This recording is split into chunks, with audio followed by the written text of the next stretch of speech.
Berapa banyak orang yang sakit? Ada seorang wanita yang datang dari Jerman divonis oleh dokter kanker payudara. Semoga Allah selamatkan ibu-ibu dari situ. Itu divonis oleh dokter, ini sudah nggak bisa, sudah sangat ganas, dan ini menurut medis kalau tidak salah itu kisahnya tinggal 2 minggu umurnya. Maka dia bilang sama suaminya, muslimah kebetulan dan muslim suaminya, tapi tinggal di Jerman.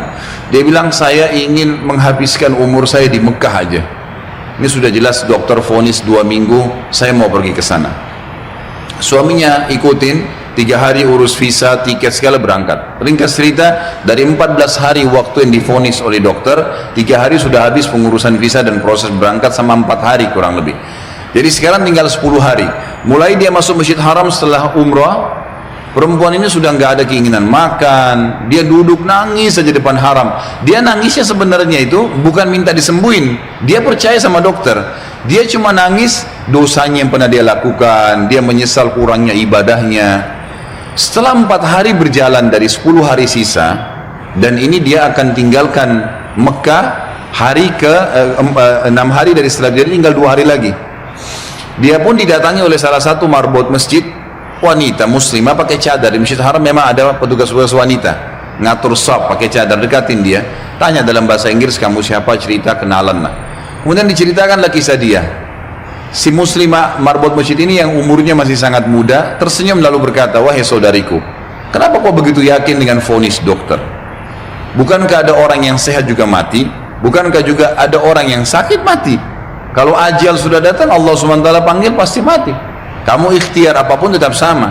Tapi dalam agama kita dianjurkan ikhtiar. Coba di sini di Masjid Haram, selain doa yang kamu lakukan, kamu bisa minta disembuhkan, ada air Zam-Zam yang dijanjikan oleh Nabi SAW, sebagaimana sabdanya, Zam-Zam liman syuribalah. Zam-Zam sesuai dengan niat orang yang meminumnya. Kenapa kau tidak coba minum Zam-Zam itu, berdoa sama Allah?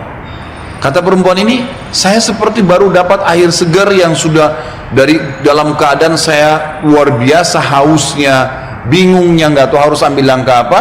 Dia bilang, baiklah kalau gitu. Dia bilang mulai semenjak itu dia minta sama suaminya ditunda beberapa hari pemberangkatan sampai hari ke-13 lah dari 14 hari itu.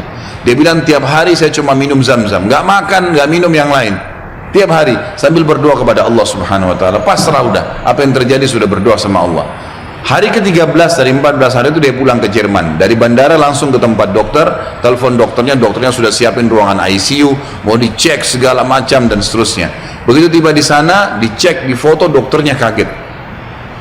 Hilang semua, kanker itu hilang total, nggak ada sama sekali. Lalu kemudian dokternya didudukin dia sama suaminya, dia tanya, Anda ini selama 2 minggu kemana saja? Orang ini Nasrani, Katolik dokternya. Dan kebetulan dokter ini sudah lama mau masuk Islam. Hikmah-hikmah yang luar biasa terjadi. Maka dia mengatakan, dari mana Anda selama 2 minggu berobat ke siapa? Dokter siapa? Obat apa yang diminum?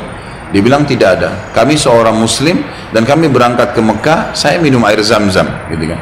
Dan saya berdoa sama Tuhan saya untuk disembuhkan. Kata dia, selamat. Kanker ini belum pernah dalam sejarah dokter bisa sembuh, tapi ini hilang sama akar-akarnya, gitu kan.